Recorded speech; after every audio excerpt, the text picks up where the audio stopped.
నేను తప్పు పట్టను, తప్పు నా మీదే వేసుకుంటాను కానీ ఒకళ్ళ మీద నెట్టను నేను. అది కానే కాదు. కానీ నాలో ఉండే జోష్ ఇంట్లో ప్రత్యక్షంగా చూశారు కాబట్టి, అలాగే ప్రత్యక్షంగా సినిమా సెట్స్లో వీళ్ళు చూస్తారు కాబట్టి నేను ఇది ధైర్యంగా చెప్పగలుగుతున్నాను.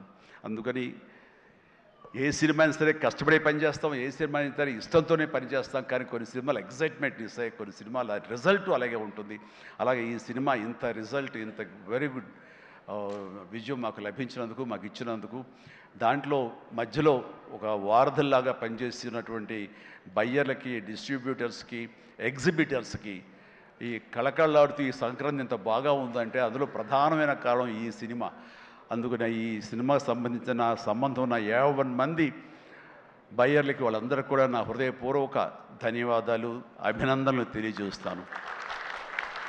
నేను ప్రీ రిలీజ్ ఫంక్షన్లో కోరుకున్నాను, అన్ని సినిమాలు బాగా ఆడాలి, అన్ని సినిమాలు కళకళలాడుతుండాలి, థియేటర్లకి జనం రావాలి అని అన్నందుకు నేను ఆ కోరిక మన్నించి ఏదో ఒకటి సినిమా అర సినిమా కొంచెం అటు ఇటుగా ఉన్నా సరే దాదాపుగా అన్ని సినిమాలు ఈ సంక్రాంతిలో ప్రజలు ఆదరించారు, వాళ్ళన్నిటికీ సక్సెస్ కలగజేశారు. అవన్నీ కూడా మంచి ఆయా రేంజుల్లో వాళ్ళకి, ఆ హీరోలకి, ఆ నిర్మాతలకి, ఆ ప్రొడ్యూసర్లకి, డైరెక్టర్లకి, వాళ్ళందరూ కూడా అలాగే ఈ సక్సెస్ దొరికేందుకు ఇది వెరీ గుడ్ సంక్రాంతి, జీవితంలో మర్చిపోలేని సంక్రాంతి. ముఖ్యంగా ఏంది వెంకీ సంక్రాంతి అంటే అదిరిపోద్ది సంక్రాంతి చూస్తావు అన్నట్లుగా అదే చూసాము, అదే అదిరిపోయింది సంక్రాంతి. Thank you. అండ్ ఇక ఈ సినిమాకు సంబంధించిన నా మిత్రుడు, నా సోదర సమానుడు, నా ఫ్యామిలీ ఫ్రెండ్, అన్ని రకాలుగా నా మంచి కోరుకునేవాడు, అతని శ్రేయోభిలాషిగా నేను, అలాంటి వెంకీ సినిమాలో ఉండాలని కోరుకున్నది నేను. అది కోరుకున్నందుకు ఉండేలా చేసినటువంటి అనిల్కి, ఆ తర్వాత 4-5 రోజులు 7-8 రోజులు ఎన్ని రోజులు కానీ ప్రతిరోజు నవ్వులు సెట్లో తమాషాలు అసలు ఎంత అంటే అంత కాదు. అండ్ యంగ్స్టర్స్ ఫీల్ అవుతారు, టీనేజ్ బాయ్స్ అలా ఫీల్ అయిపోయి ఇద్దరం. ఆహా ఓ యా ఇదే అల్లరి ఇదే రకంగా ఉంటుండేది. అందుకని ఆ సినిమాలో అప్పటిదాకా ఏముండదండి, చిరాగా ఉంటాడు. టేక్ అనగానే ఆ హుషారు ఎక్కడి నుంచి వస్తావు అంటే ఇలా అసలు అంతా ఇదో కాదు. అండ్ నా సాంగ్స్కి అతను డ్యాన్స్ చేయటం, అతని సాంగ్ నేను రిపీట్ చేయటం, ఇలాంటి కాన్సెప్ట్ పెట్టి ఇద్దరి మధ్య బ్యాలెన్స్ చేసి ఎవ్వరికి ఏ అసంతృప్తి లేకుండా చేసి well knitted film with 2 super stars, 2 big stars అన్న కలిసి తన తెలివితేటలను ప్రదర్శించుకున్నాడు అనిల్ రియల్గానే. ఇతని డైరెక్షను, ఇతను కన్సీవ్ చేసినటువంటి ఆ సాంగ్, ఆ సీన్స్, ఇవన్నీ కూడాను, అది వెంకీ ఇంట్రో కానీ అవన్నీ చూస్తుంటే ఎంత ప్లాన్ చేశాడు, ఎంత బాగా ఆలోచించాడు అంటే అంత ఇంత కాదు. అండ్ అందుకని ఎంత పెద్ద యాక్టర్లతోనే సరే, ఎంత పెద్ద సినిమా సరే హ్యాండిల్ చేసేంత కెపాసిటీ, క్యాపబిలిటీస్ ఉన్నటువంటి ఫ్యూచర్, మన Telugu industry future Anil Ravipudi. And Anil Ravipudi నాతో సినిమా మళ్ళీ చేస్తావా లేదా అది నీ ఇష్టం. అది ఎందుకంటే కారు వచ్చేసింది ఇంకెందుకులే అనుకోవచ్చు, నువ్వు పని అయిపోయిందని. లేకపోతే చెప్పు హెలికాప్టర్ ఇస్తావు, చెప్పు మళ్ళీ చేస్తానంటావు. కాబట్టి అది కాదు. కానీ నిజంగానే నాకైతే ఇమ్మీడియట్గా మరొక సక్సెస్, ఇంకో షూటింగ్ కావాలి, మరొక సినిమా కావాలి కాదు, కానీ ఈ సినిమా చేస్తున్నప్పుడు ఎక్స్పీరియన్స్ ఉంది, అది మాత్రం నిజంగా మళ్ళీ ఎంజాయ్ చేయాలని నేను కోరుకుంటున్నాను, వెంకీ లాంటి మనిషి కోరుకుంటున్నాడు. బట్ ఎవరికి వస్తుందో ఛాన్స్, ఎలా వస్తుందో తెలియదు. ఇద్దరికి కలిపి వచ్చి ఫుల్ ఫెడ్జ్ సినిమాలు ఉంటే మాత్రం ఇద్దరిని చాలా చక్కగా బ్యాలెన్స్ చేయగలడు అన్న భరోసా, నమ్మకం ఇప్పుడు ఇండస్ట్రీకి, మాకు అందరికీ ఇచ్చేశాడు. కాబట్టి definitely it has to happen when he only knows, nobody knows. And ఇక సుష్మిత ముందు సాహు గురించి చెప్పాలి. వెరీ కంపోజ్డ్ పర్సన్, నవ్వే గగనం అన్నట్లుగా అసలు నవ్వటం కూడా ఉండదు. ఏ మనిషి సీరియస్ మనిషి ఏమో అనుకుంటాను. హాయ్ గుడ్ మార్నింగ్ సాహు అంటే సార్ అంతే, హలో అంతే తప్ప మళ్ళీ ఇంక రోజంతా ఏదో ఉంటుంది, మరీ ఏదో ఇంట్రెస్టింగ్ ఉంటుంది. అలాంటిది ఈ సినిమా ఫస్ట్ టైం రషెస్ చూసిన తర్వాత వచ్చి మాట్లాడాడు, తెగ మాట్లాడి కొట్టేస్తామండి, ఇంకా అసలు సినిమా మిగతా సినిమా చూడాల్సిన అవసరం లేదు, చాలా బాగుంది, థియేటర్లో చూసుకోవటమే అదిరిపోయింది అని అంటే అతను ఆ మాత్రం ఎక్స్ప్రెషన్ ఇవ్వటం అనేది చాలా పెద్ద విషయం అండి. అన్నాడంటే కనుక సినిమా అంత గ్రేట్ హిట్ అయిపోతుంది అని అన్నాడు. ఆ రోజే ఈ విజయం గురించి ముందుగా హింట్ ఇచ్చిన వ్యక్తి సాహు గారపాటి. అండ్ తన కంపోజ్డ్ నేచర్ కానివ్వండి, తను చిన్న వయసులోనే తీసిన సినిమాలు తక్కువైనా సరే వాటిని సమర్థవంతంగా వాటిని తెరపైన, సెట్స్ పైన నడిపించిన విధానం కానివ్వండి, అటు ఎగ్జిబిట్ చేసిన విధానం కానివ్వండి, అది చాలా బాగుంది. అండ్ ఆర్టిస్టులు అందరినీ కూడా చాలా బాగా చూసుకున్నాడు. ముఖ్యంగా వాళ్ళ వైఫ్ అర్చన కూడా ఒక ఫ్యామిలీలాగా కలిసిపోయింది అనమాట. And thank you so much. మళ్ళీ మళ్ళీ మళ్ళీ ఇంకోసారి కూడా చెప్పే అవకాశం ఇంకో స్టేజ్ మీద ఇస్తారనుకుంటున్నాను మీరంతా. Thank you so much. ఇక సుష్మిత విషయం నేను చెప్పాల్సి వస్తే, తను ఈ ఇండస్ట్రీలో తను రావాలి అని నిర్ణయించుకున్న తర్వాత ఫస్ట్ చెప్పింది రామ్ చరణ్కి, రా అని అక్క, నువ్వు డెఫినెట్లీ దిస్ గ్రేట్ ఇండస్ట్రీ, మనం ఇక్కడ అందరినీ మనం కనుక ఇక్కడ మనకి ఏం కావాలి, ఏ బ్రాంచ్లో మనం వెళ్ళాలి అని అంటే, నాకు అదేమి లేదు, సినిమా ఇండస్ట్రీ నేను రాణించగలను అనేది నాకు ఐడియా లేదు. ఫస్ట్ ఆఫ్ ఆల్ ఏదో ఎంటర్ అవ్వాలి అంటే ఓ పని నా కాస్ట్యూమ్స్ అవి చూసుకోండి. రంగస్థలంలో తన కాస్ట్యూమ్స్ గురించి, రంగస్థలంలో కాస్ట్యూమ్స్ ఏమున్నాయి పాప, ఏముంటాయి అంటే, ఏదోనా సరే లుంగి కానీ అది కానీ ఆ గెటప్ వస్తామని చెప్పిస్తాను. సుకుమార్ వాళ్ళందరి దీంట్లో డిజైన్ చేసుకుంటే చాలా రస్టిక్గా ఉండాలి, చాలా ఇదా ఉండాలి అంటారు. వాళ్ళు చెప్పిన మాట ఏంటంటే, ఒక చిరంజీవి గారు అమ్మాయి రామ్ చరణ్ సిస్టర్ అన్న ఫీలింగ్ లేకుండా గబుక్కుని ఏదో ఒక లుంగి కావాలంటే రాజమండ్రి ఆ ప్రాంతంలో కారు వేసుకుని తనే బయలుదేరి షాప్ తిరిగి డైరెక్టర్ కోరుకున్నటువంటి ఆ క్లాత్ కోసం తను తిరిగి చెమట కక్కుకుంటూ వచ్చి చేసింది అని చెప్పినప్పుడు, నేను చాలా అంత కష్టపెడతా ఎవరు ఉంటారు కదా మా అసిస్టెంట్ అంటే, నాకేం తెలియదు, మళ్ళీ వాడిని పంపించితే ఏం చేస్తారో ఏమో తెలియదు, నేనే వెళ్ళానంటూ.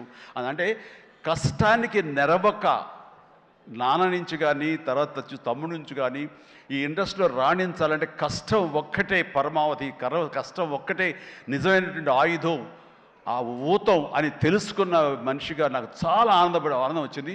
తను ఏవైనా ఇండస్ట్రీలో చేయగలదు, సాధించగలదు నమ్మకం. ఫస్ట్ టైం ఆ రాజమండ్రి వీధుల్లో తను ఎవరో మర్చిపోయి ఒక కాస్ట్యూమర్ లాగా పరిగెత్తిందంటే that is the best thing. నేను దాన్ని మనస్ఫూర్తిగా హర్షిస్తున్నాను, వెల్కమ్ చేస్తున్నాను. ఆ తర్వాత నేను సినిమాలు చేసి ప్రొడ్యూసర్గా చేయాలనుకుంటున్నాను. నాకు ఇంట్రెస్ట్ కలుగుతుంది, ఇక్కడే సెటిల్ అవ్వాలనుకుంటే. ఇది వండర్ఫుల్ ఇండస్ట్రీ అమ్మా. ఇక్కడ నువ్వు రాణించాలి అంటే కనుక ఖచ్చితంగా నీకు అవకాశం ఉంటుంది. ఇది ఒక దీనిలాగా ఎంతమంది వచ్చినా సరే అంతమందికి ప్లేస్ ఉంటుంది. అది ఎవరు రాణిస్తారు ఎవరు రాణించరు అనేది మన వ్యక్తిగత కష్టాన్ని బట్టి, మన యొక్క గోల్స్ని బట్టి ఉంటాయి ఇక్కడ. కాబట్టి ఇంకొక విషయం, ఇండస్ట్రీ, ఈ సినీ పరిశ్రమ అనేది అద్దం లాంటిది. మనం ఎలాగా ఉంటామో మన స్వభావం కానీ, మన ఆహార్యం కానీ, మన థాట్స్ కానీ, మన భావాలు కానీ, ఇవన్నీ మన వ్యక్తిత్వం కానీ ఎలా ఉంటుందో అలాగే మనకి రిజల్ట్ కనబడుతుంటుంది. ఆ అద్దం కూడా మనం అలాగే చూస్తుంది, ఇండస్ట్రీ కూడా అలాగే మనకి రిజల్ట్ ఇస్తుంటుంది. నీ వ్యక్తిత్వం బాగుండాలి, నీ అప్రోచ్ బాగుండాలి, నీ కష్టం బాగుండాలి, అంతకంత రిజల్ట్ ఇస్తానే ఉంటుంది ఇండస్ట్రీలో. దీన్ని కేర్లెస్గా ఉన్నా సరే, ఒక యాటిట్యూడ్ ఉన్నా సరే, చూద్దాంలేని అప్రముఖంతో ఉన్నా సరే, అది కూడా నీ పట్ల అప్రముఖంగానే ఉంటుంది. ఏది అంతంత మాత్రంగా చూస్తుంది. నేను అనుభవపూర్వకంగా చెప్తాను. అన్నప్పుడు నేను ఫస్ట్ సినిమా చేయాలనుకుంటే మా ఇంట్లో ఉన్న హీరోస్ తోటి ఏ హీరో తను కాదంటారు, ప్రతి ఒక్కరిని ప్రతిరోజు కలుస్తుంది. ఒక కత్తి తెచ్చుకుంటే ఏ హీరో తను కాదంటారు. కానీ నేను వాళ్ళతో చేయండి డాడీ, నేను ఫస్ట్ ఆఫ్ ఆల్ ఎక్స్పీరియన్స్ సంపాదించాలి, గ్రౌండ్ రియాలిటీ తెలుసుకోవాలి అంటూ తను వెబ్ సిరీస్ మొదలుపెట్టింది, వెబ్ ఫిల్మ్స్ మొదలుపెట్టింది. అమ్మా ఇదే లాభం ఉంటుందంటే, లాభం ఏముంటుంది డాడీ, ఏదో లక్షల్లో మిగులుతుంది లేదని ఒకసారి అది కూడా ఇదైపోతాయి. కానీ నాకు ఎక్స్పీరియన్స్ గెయిన్ చేస్తాను, ఎక్కడెక్కడ ఏమిటి ఎన్ని డిపార్ట్మెంట్లు ఉంటాయంటూ ప్రతి డిపార్ట్మెంట్ని చవి చూస్తూ దానిలో ఒక ఎక్స్పీరియన్స్ గెయిన్ చేస్తూ, అలాగే తన ఫిలిమ్స్ తీసింది, చిన్న ఫిలిమ్స్ చిన్న హీరోలతో చేసినప్పుడు తను ఒక కాన్ఫిడెన్స్ గెయిన్ చేసుకుంది. అంతేగాని మాకు రెడీమేడ్ కేక్ వాక్ ఇక్కడ సినిమా తీయటం, మా అండదండలో నాన్నగారు వాళ్ళందరూ ఉన్నారు కాబట్టి అని అనుకోలేదు. అలాగే ఎవరితోటో నువ్వు పార్ట్నర్షిప్ తోటి నాతో సినిమా చేయమంటే వాళ్ళు అన్నారు, అయ్యో అమ్మ నువ్వేమి పెట్టక్కల, నువ్వేమి రావక్కర్లేదు, సినిమా మేము చేసేస్తాము, నీ పేరు వేసేస్తాము, లాస్ట్కి వచ్చేసరికి ఇదిగో ఇంత డబ్బని ఇచ్చేస్తామా, ఏం వర్రీ అవ్వకమ్మా అంటే, అస్సలు నాకు వద్దుడంటే నేను వెళ్తే సినిమా చేయను, అందుకు అది బ్యానర్ పేరు నేను చెప్పను అనేసరికి, అలాగే ఏమంటే కాదండి నాకు ఎక్స్పీరియన్స్ కావాలి, నేను పని చేయాలి, నేను డబ్బు పెట్టుబడి పెట్టాలి, పెట్టిన తర్వాత మంచి వచ్చే ప్రతి పైసాకి నేను తినడానికి, నేను అనుభవించడానికి నాకు అర్హత ఉంటుంది కాబట్టి నేను చస్తే ఆ సినిమా చేయాలి. ఆ సినిమా క్యాన్సిల్ చేసుకుంది. సో వదిలేశాను నేను. సాహుతోటి సినిమా అన్న తర్వాత సాహు తను కూర్చుని చెప్పండి మీరు ఎంత పెడతారు, నేను అంతే పెడతానని సగం డబ్బు సొంతంగా పెట్టింది, మిగతా డబ్బు బయట నుంచి అప్పు తీసుకొచ్చింది, పెట్టింది తప్ప నేనైతే న్యాయపైస ఇవ్వలేదు. ఆ పైపెచ్చు ఇద్దరి నుంచి నాకు టైంకి కావాల్సిన రెమ్యునరేషన్ ఆయా సమయాల్లో నేను తీసుకుంటూనే ఉన్నాను తప్ప అది నేను ఇవ్వలేదు. అంత ప్రొఫెషనల్గా బిహేవ్ చేసింది. ఈ రోజున ఈ రిజల్ట్లో సాహు ఎంతగా అనుభవిస్తున్నాడో ఒక నా సినిమాని గర్వంతో, ఎస్ నేను పెట్టుబడి పెట్టి డబ్బు సంపాదించుకుంటున్నాను అదే గర్వంతో తను కూడా ఉంది. కాబట్టి ఈ రోజున ఒక డాటర్గా సుష్మిత చూస్తే నేను గర్వపడుతున్నాను, ఎప్రిషియేట్ చేస్తున్నాను. మనస్ఫూర్తిగా ఓ బిడ్డగా నేను గర్వపడుతున్నాను. థ్యాంక్స్ రా, యూ డిజర్వ్ ఇట్. సో అట్లాగా బిడ్డలు ఈ ఇండస్ట్రీలో రాణించాలి అంటే నిజంగా ప్రతి వాళ్ళు అది ఏ బిడ్డ అయినా అవని, ఆడబిడ్డ అవని, మగబిడ్డ అవని ఇండస్ట్రీలో రాణించాలి అంటే కనుక ఖచ్చితంగా ఎంకరేజ్ చేయాలి. ప్రతి ఇది గొప్ప ఇండస్ట్రీ అండి. ఇక్కడ ఎవరైనా రాణించలేదు, ఇక్కడ ఏదైనా నెగిటివ్ పీపుల్ ఉన్నారు, ఇక్కడ మాకు ఇలాంటి బిట్టర్ ఎక్స్పీరియన్స్ జరిగి అంటే కనుక అది నీ తప్పిదం అవుతుందని నేను అనుకున్న ప్రకారంగా నేను నమ్ముతున్నాను. నువ్వు స్ట్రిక్ట్గా ఉండి సీరియస్గా ఉంటే కనుక ఏ ఒక్కటి అడ్వాంటేజ్ తీసుకోవడానికి ప్రయత్నించారు. ఎలాంటి ఏదంటే క్యాస్ట్ కావచ్చు అలాంటివి ఏమి ఉండవండి. నీ బిహేవియర్ బట్టి ఉంటుంది. మీకుండే అభద్రతా భావంతో ఏమో అలాగేలా ఉండాలేమో అని ఉండకూడదు. ఎస్, నువ్వు ప్రొఫెషనల్గా ఉండు, అవతల కూడా ప్రొఫెషనల్గా ఉంటారు. ఈ ఇండస్ట్రీ అనేది ఒక అద్దం లాంటిది. నువ్వేమి ఇస్తావు తిరిగి నీకు అదే వస్తుంది. కాబట్టి ప్రతి ఒక్కరికి ధైర్యంగా పరిశ్రమకు రావాలి అనుకుంటే కనుక కృత నిశ్చయంతో, దృఢ సంకల్పంతో, హార్డ్ వర్క్ని ఆసరాగా చేసుకుని రండి. ఇది గొప్ప ఇండస్ట్రీ.